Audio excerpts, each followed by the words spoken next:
À la disparition de Michel Berger, France Gall fait face à la tristesse mais aussi à la colère. En fait, le chanteur était en colère contre lui et le mensonge lui a peut-être sauvé la vie. Le début des années 1990 n'est pas une période des plus faciles pour France Gall. Après avoir perdu son père Robert en 1990, le 2 août 1992, la chanteuse doit faire face à la terrible perte de sa vie. La perte de Michel Berger, décédé d'une crise cardiaque. Ce jour-là, elle aurait pu lui sauver la vie s'il ne lui avait pas menti. Le mensonge de l'artiste né le 28 novembre a mis en colère France Gall, révélé dans le documentaire France Gall, clairement, diffusé sur la chaîne W9 en août dernier. Cette crise cardiaque est survenue alors que le couple se trouvait dans leur résidence secondaire à Ramatuelle, non loin de Saint-Tropez. Il fait tellement chaud, il va jouer au tennis et il va se sentir très mal, a déclaré un journaliste du magazine Rolling Stone. Mais Michel Berger ne dramatise pas cette situation. Il est d'abord allé se reposer, a pris une douche froide, il a dit à tout le monde que tout allait bien donc personne n'a appelé à l'aide, tout le monde pensait qu'il allait bien, découvre-t-on. Sauf que ce n'est pas le cas. Et puis il a eu une deuxième crise. Lorsque les secours arrivent enfin, il est presque trop tard et il décède avant d'atteindre l'hôpital de Saint-Tropez. Tragédie pour Michel Berger, son mal-être aurait pu être évité. On se souvient des images d'assisteurs à la douleur de France Gall dans le silence du petit cimetière de Montmartre, alors accompagné uniquement de ses deux enfants, de proches comme Véronique Sanson et de quelques fidèles.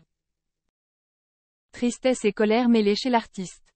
Le plus tragique, c'est ce que les maladies mortelles de Michel Berger auraient pu être évitées, rapporte le documentaire W9. À cette époque, l'artiste souffrait d'une maladie cardiaque et France Gall comprenait la gravité de la situation mais cela ne suffisait pas car elle ne savait pas tout. L'ancien attaché de presse du couple a confié. Michel est très fatigué, ses cheveux sont blancs et il marche en boitant. À cette époque, il avait 44 ans, pas vieux. En ce moment, France Gall est extrêmement vigilante sur l'état de santé de son compagnon. Elle s'assura qu'il ne pouvait pas accéder au piano, verrouillant la porte en mettant la clé dans sa poche. Il était tellement fatigué, elle avait peur pour lui, a raconté l'ancienne collaboratrice de Michel Berger et France Gall. Mais lorsqu'il prenait de la drogue, le traducteur de la groupie du pianiste ne la prenait pas. Quelque chose que la personne qui a partagé sa vie a négligé. La France lui en voulait car elle ne savait pas qu'il se droguait, il le lui avait caché, a reconnu leur ami Jacques Attali. Elle était très en colère contre le père de Michel, qui ne lui avait pas dit que son fils prenait les médicaments que lui-même, un grand médecin, selon la France, lui avait prescrit. Et elle ne savait pas que lorsqu'il avait eu la crise cardiaque, les médicaments... C'est des sons en fait qu'on retrouvait déjà chez d'autres youtubeurs, donc je voulais faire un petit peu de lien, un petit peu de lien même avec tout ça, quoi, qu'on soit pas trop dépaysé avec mon propre nom. Donc tout ça c'est un ensemble en fait réfléchi, plus ou moins réfléchi. Voilà. Alors derrière moi du coup, hop, c'est pas un mur, c'est un îlot central. On peut faire le tour, vous voyez. Voilà, on peut faire le tour, donc on le fera tout à l'heure, mais on va repasser sur l'étagère du haut.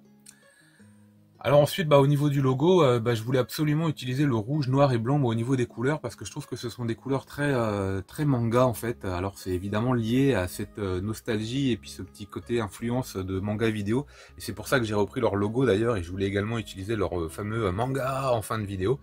Mais le rouge, noir, blanc en général, il est présent quand même pas mal. Tiens, tenez par exemple la preuve. Et donc ça me paraissait assez sympa de réutiliser ces couleurs. Voilà, donc tout ça c'est de la réflexion, ça s'est pas fait d'un coup parce que je maîtrisais pas trop, il m'a fallu du temps pour récupérer le logo, pour le monter, tout ça, ça peut paraître assez évident, mais au début je vous assure que quand on est plongé un petit peu dans l'inconnu comme ça, on sait pas trop comment faire. Donc voilà, tout ça c'est un petit travail au fur et à mesure, qui ma foi je trouve avance plutôt de façon agréable. Hop, donc là on descend, il y a pas mal de shonen, tac, il y a ici du Toriko, du Naruto derrière, alors c'est en double rangée, parce que faut optimiser, hein. Faut optimiser, alors c'est pas forcément l'idéal, c'est pas forcément le plus propre, mais enfin il faut optimiser parce qu'il y a quand même du stock et à un moment ce serait quand même dommage de pas faire de la double rangée sur des étagères qui le permettent. Alors hop, sur la droite on a une petite étagère avec pas mal d'animaux